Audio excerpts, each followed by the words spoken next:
Good morning students. कल से आगे बढ़ाते हैं वीडियो को। पशुपालन का टॉपिक चल रहा था हमारा, इसमें अध्याय 1 चल रहा था अपना आहार और पोषण फर्स्ट। इसी के आगे जो टॉपिक कल क्लियर हो चुके थे उसी के बाद अगले टॉपिकों पर चर्चा करनी है आज के इस पीरियड में। तो देखते हैं ज़रा, सबसे पहला टॉपिक रहेगा अपना पशुओं को आहार देने के सिद्धांत। सामने देखें ज़रा, पशुओं को आहार देने के सिद्धांत।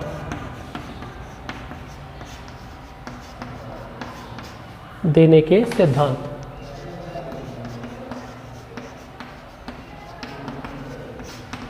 सामने देखिए सभी। पशु यानी हमारे जानवर, आहार देने के, आहार यानी भोज्य पदार्थ, खाद्य सामग्री, खाद्य पदार्थ देने के सिद्धांत। कौन कौन से ऐसे बिंदु होते हैं जिनका उपयोग करके टाइम टेबल के हिसाब से पशुओं को आहार देने खिलाने का कार्य किया जाता है। तो देखते हैं जरा, पशुओं को आहार देने के कुछ विशेष सिद्धांत होते हैं, बिंदु होते हैं जिनके तहत भारतवर्ष में अलग अलग पशुओं को उपयोगी पशु, अनुपयोगी पशु, खेती किसानी करने वाले पशु आदि सभी को आहार यानी खाद्य सामग्री देने का कार्य किया जाता है। चलिए, तो आप लिखेंगे पशुओं को आहार देने के आवश्यक सिद्धांत निम्नानुसार पाए जाते हैं। सबसे पहला है इसमें, आहार में पोषक तत्वों की मात्रा उचित होनी चाहिए। यहाँ देखें बोर्ड पर, आहार में पोषक तत्वों की मात्रा। आहार में पोषक तत्वों की मात्रा। ध्यान दें, पोषक तत्व क्या है?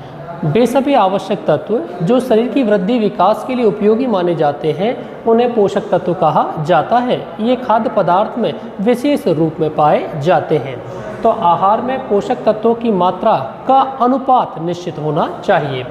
मात्रा का अनुपात निश्चित होना चाहिए। सामने देखिएगा, सबसे पहला बिंदु यहाँ पर टच आउट किया हुआ है। पशुओं को आहार देने के आवश्यक सिद्धांत निम्नानुसार होते हैं। आप लिखेंगे पशुओं को आहार देते समय आहार में पोषक तत्वों की मात्रा। इस वर्ड पर विशेष ध्यान देंगे। पोषक तत्व वे सभी अनिवार्य या आवश्यक तत्व जो भोज्य पदार्थ के भीतर पाए जाते हैं और पशुओं की शारीरिक वृद्धि विकास करने का कार्य करते हैं, उन्हें पोषक तत्व कहा जाता है। तो आहार में पोषक तत्वों की मात्रा निश्चित अनुपात में होना चाहिए। किस अनुपात में होना चाहिए? निश्चित अनुपात में होना चाहिए। अनुपात निश्चित होगा तो वृद्धि विकास करने में सहयोगी या सहायक माने जाएंगे। यदि अनुपात अनिश्चित हो जाता है तो वृद्धि विकास भी अनिश्चित हो जाएगी। तो ध्यान रखेंगे, आहार में पोषक तत्वों की मात्रा का अनुपात कैसा होगा? निश्चित होगा। दूसरा बिंदु रखेंगे, आहार पाचनशील और स्वास्थ्यवर्धक होना चाहिए। आहार पाचनशील एवं स्वास्थ्यवर्धक होना चाहिए। पाचनशील का अर्थ क्या है यहाँ पर? स्वास्थ्यवर्धक का अर्थ क्या है? पाचनशील ऐसा आहार होना चाहिए जो पचाने योग्य हो सके। साथ ही साथ स्वास्थ्यवर्धक ऐसा भोज्य पदार्थ या आहार देना खिलाना चाहिए जो शरीर के अनुकूल एडजस्ट कर सके। तो आहार हमेशा पाचनशील तथा स्वास्थ्यवर्धक होना चाहिए।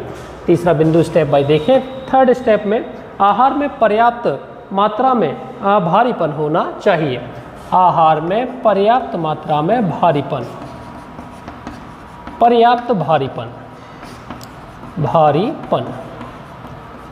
आपको ध्यान हो, कल आहार के अवयव या घटकों पर चर्चा हुई थी। 6 घटक थे, उसमें एक पॉइंट आया था भारीपन।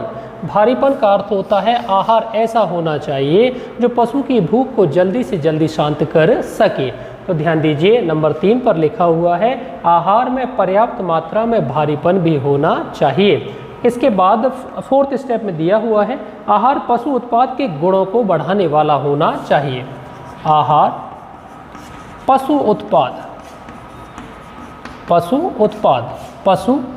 पशु यानी जानवर, उत्पाद यानी पशुओं के द्वारा दिए जाने वाले, उत्पादित किए जाने वाले, उत्पन्न करने वाले पदार्थों को उत्पाद कहा जाता है। जैसे गोबर, मल, मूत्र, विभिन्न प्रकार के अन्य उपयोगी पदार्थ, मांस, ऊन, बाल, आपका दूध वगैरह, ये सारे के सारे उत्पाद वर्ग में रखे जाते हैं। ध्यान देंगे, आहार पशु उत्पाद को बढ़ाने वाला होना चाहिए।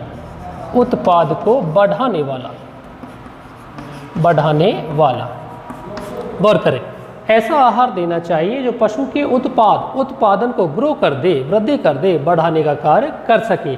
पांचवा, आहार का मूल्य हमेशा कम होना चाहिए।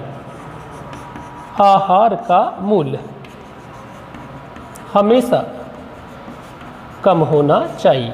सामने देखिए, आहार का मूल्य हमेशा कैसा होना चाहिए? कम होना चाहिए। गौर करें, आहार ऐसा होना चाहिए जिसकी रेट, जिसकी दर कम हो सके। सभी प्रकार के, सभी वर्ग के पशुपालक या किसान उस आहार को बाजार जाकर आसानी से प्राप्त कर सकें। तो ध्यान देना इस बात पर विशेष, आहार यानी खाद्य पदार्थ का मूल्य हमेशा कम होना चाहिए, प्रत्येक किसान इसे आसानी से अफोर्ड कर सके। आहार कैसा हो? सस्ता होना चाहिए, सुलभ होना चाहिए, शीघ्र मिल जाना चाहिए। ये विशेष बिंदु डिपेंड करते हैं। देखें, पशुओं को आहार देने के सिद्धांत, आपका जवाब है पशुओं को आहार देने के आवश्यक सिद्धांत निम्नानुसार पाए जाते हैं। सबसे पहला है, आहार में पोषक तत्वों की मात्रा का निश्चित अनुपात होना चाहिए। दोबारा सुने, आहार या खाद्य पदार्थ या भोज्य पदार्थ, आहार या खाद्य पदार्थ या भोज्य पदार्थ, पशु आहार में विभिन्न प्रकार के पोषक तत्वों की मात्रा का निश्चित अनुपात होना चाहिए। दूसरा लिखा हुआ है, आहार पाचनशील होना चाहिए, साथ ही साथ स्वास्थ्यवर्धक भी होना चाहिए। आहार पाचनशील होना चाहिए और स्वास्थ्यवर्धक होना चाहिए। ऐसा आहार इस्तेमाल करें जो जल्दी से जल्दी पच जाए और पशु का स्वास्थ्य ठीक कर सके। नंबर 3, आहार में पर्याप्त मात्रा में क्या भारीपन होना चाहिए। ऐसा आहार देना चाहिए जिसके द्वारा भूखे पशु की भूख जल्दी ही शांत हो सके। नंबर 4, आहार पशु उत्पाद को बढ़ाने वाला होना चाहिए। पशु उत्पाद से अभिप्राय ये है कि विभिन्न प्रकार के उपयोगी पशुओं के द्वारा अपने शरीर से जो उपयोगी पदार्थ प्रदान किए जाते हैं, दिए जाते हैं, उत्पन्न किए जाते हैं, उन्हें पशु उत्पाद कहा जाता है। भारत देश में विभिन्न प्रकार के पशुओं के द्वारा ऊन, बाल, मल, मूत्र, खाल तथा दुग्ध आदि को उत्पादित किया जाता है। इन सभी पदार्थों को पशु उत्पाद के नाम से जाना जाता है। तो आहार कैसा हो? आहार हमेशा पशु के उत्पादन को सदैव बढ़ाने वाला होना चाहिए। नेक्स्ट बिंदु है, आहार का मूल्य, उसकी दर, आहार का मूल्य हमेशा कम होना चाहिए, प्रत्येक पशुपालक आसानी से उसे खरीद सके।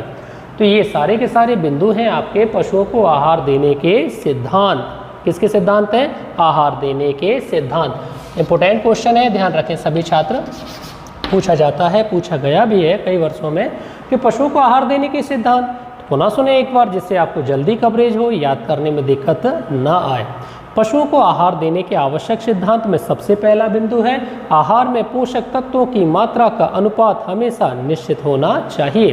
दूसरा लिखा हुआ है, आहार पाचनशील तथा स्वास्थ्यवर्धक होना चाहिए।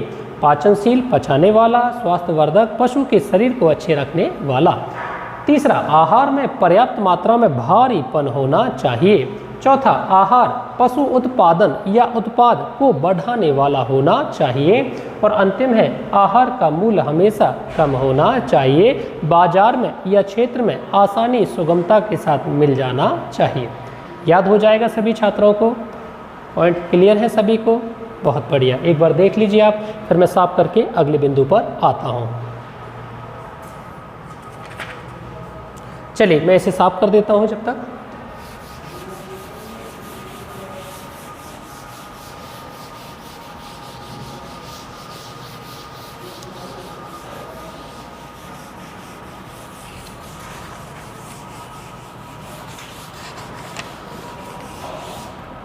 अब देखिए जरा, अगला बिंदु है, भारत देश के पशुओं के द्वारा कौन कौन से उत्पाद प्राप्त किए जाते हैं, कौन कौन से उत्पाद उत्पादित या प्रदान किए जाते हैं। पशुओं द्वारा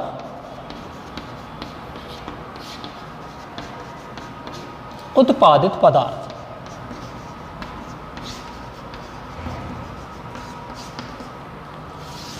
पशुओं के द्वारा कैसे पदार्थ? उत्पादित पदार्थ। ध्यान दें इस वर्ड पर, कैसे पदार्थ हैं? उत्पादित पदार्थ। भाई वे सभी पदार्थ जो पशुओं के शरीर से उत्पन्न किए जाते हैं, प्रदान किए जाते हैं, उन्हें हमेशा पशुओं के उत्पादित पदार्थ कहा जाता है। इसके अंतर्गत भारत देश के पशुओं से मल, मूत्र, ऊन, बाल, मांस, खाल, दूध आदि पदार्थ। सामने देखिए, पशुओं द्वारा उत्पादित पदार्थों के नाम क्या है या भारत देश के पशु कौन कौन से पदार्थों का उत्पादन करते हैं? आपका जवाब होगा हमारे देश में पाले जाने वाले उपयोगी पशुओं से भिन्न भिन्न प्रकार के उत्पादन प्राप्त किए जाते हैं। इसके अंतर्गत मल, मूत्र, ऊन, बाल, मांस, खाल, दूध आदि पदार्थ का सेवन किया जाता है। ये सारे के सारे पशु इतनी सामग्री उत्पादित करने का, प्रदान करने का, उत्पन्न करने का कार्य करते हैं।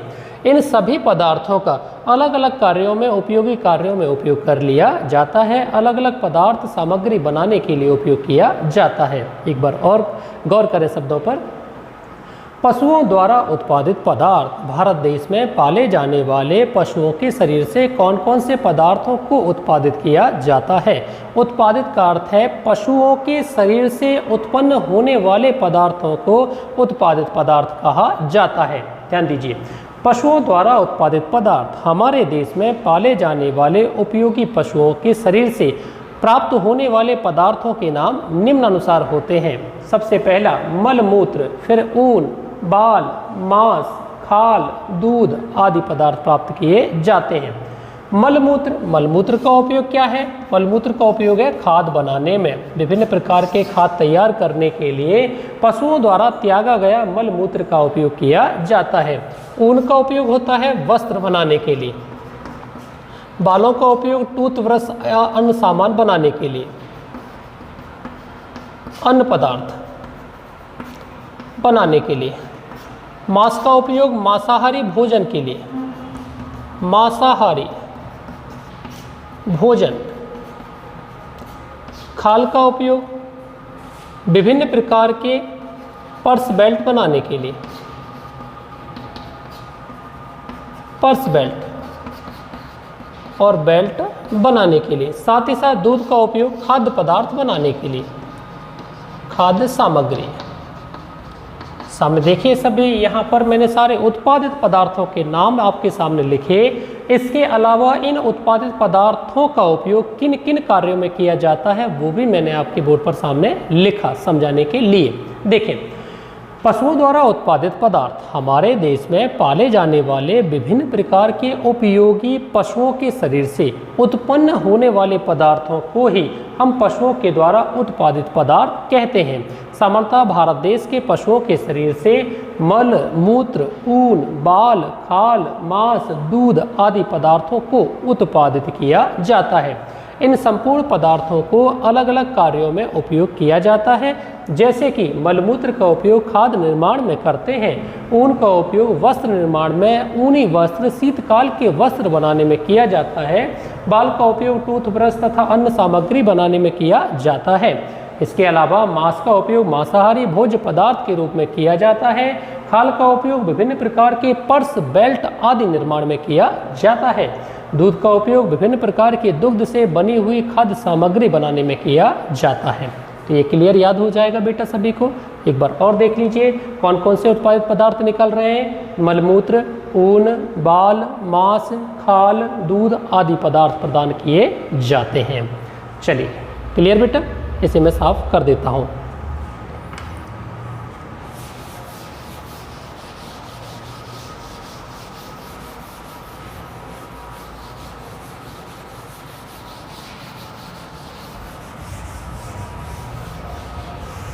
चलिए अब आते हैं शुष्क पदार्थ क्या है। शुष्क पदार्थ,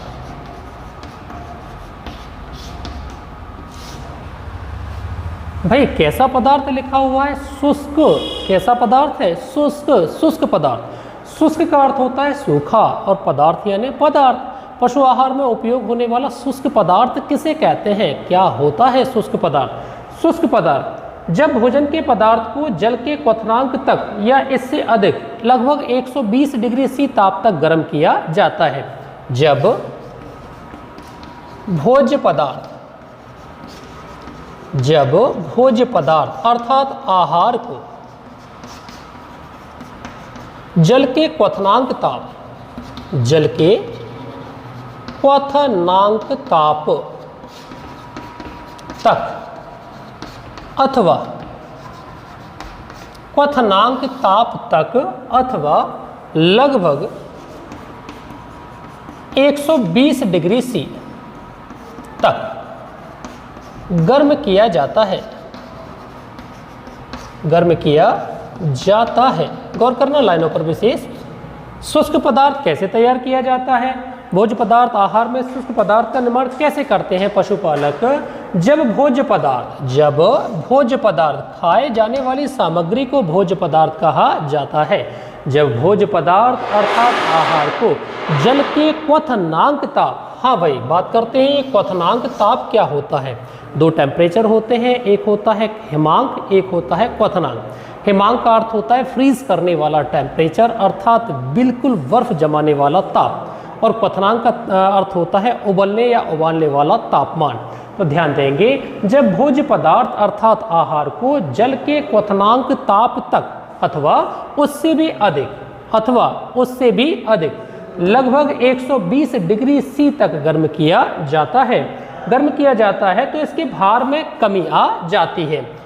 तो इसके किस में कमी आ रही है? भार में। तो इसके भार अर्थात वजन में क्या आ जाती है? कमी।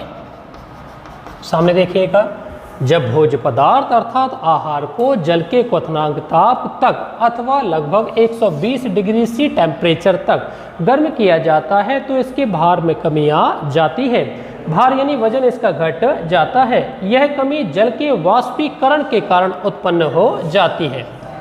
यह कमी जल के वाष्पीकरण हो जाने के कारण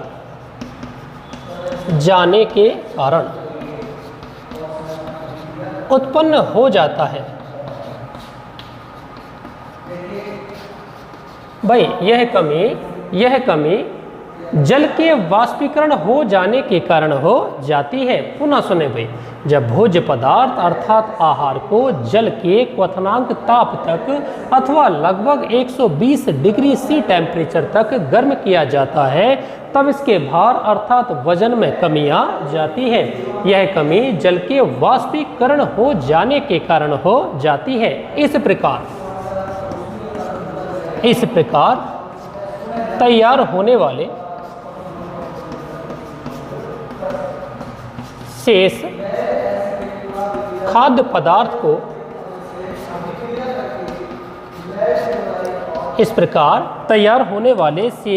पदार्थ को शुष्क पदार्थ कहा जाता है।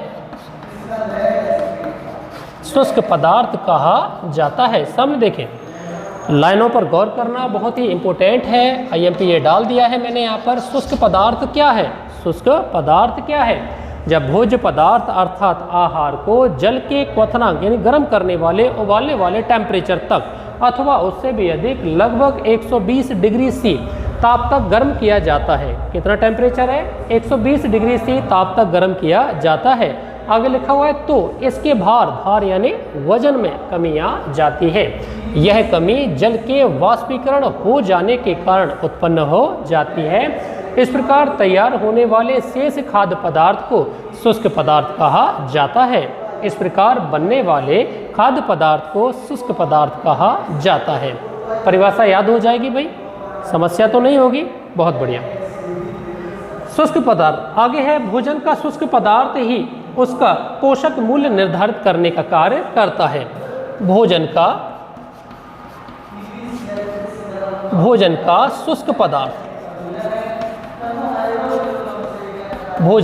शुष्क पदार्थ ही उसका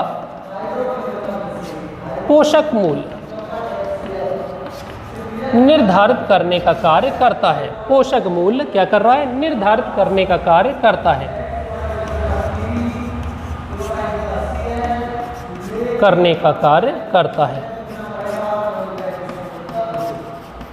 सामने देखिए, भोजन का शुष्क पदार्थ ही उसका पोषक मूल्य बताने का निर्धारित करने का कार्य करता है।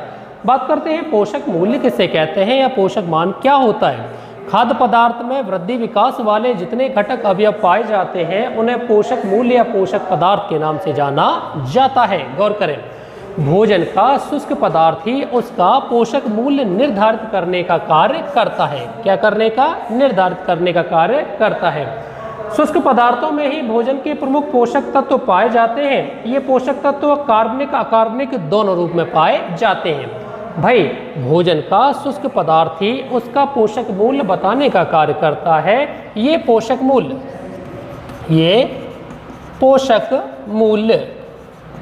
कार्बनिक तथा अकार्बनिक, कार्बनिक तथा अकार्बनिक दोनों ही रूपों में पाए जाते हैं। कार्बनिक और अकार्बनिक दोनों ही रूपों में पाए जाते हैं। दोनों ही रूपों में पाए जाते हैं।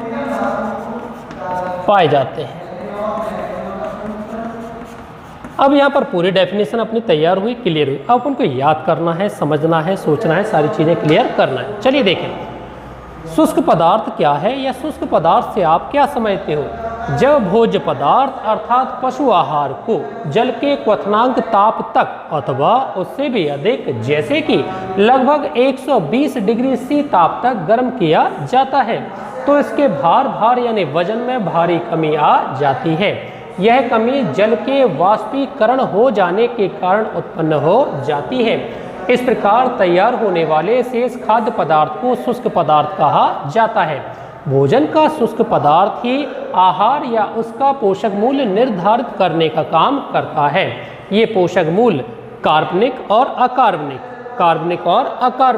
दोनों ही रूपों में पाया जाता है।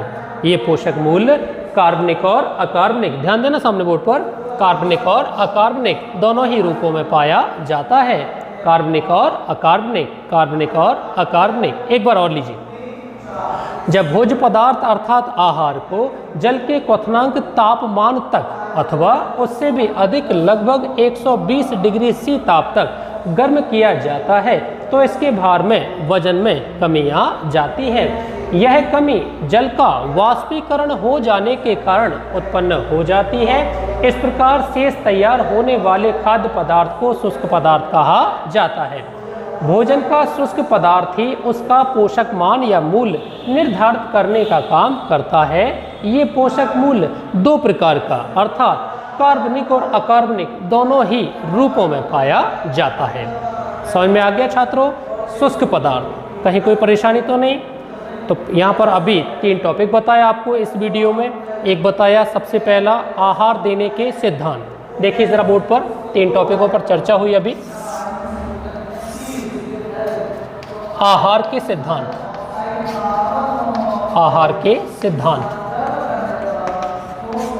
दूसरा बताया पशुओं के उत्पाद,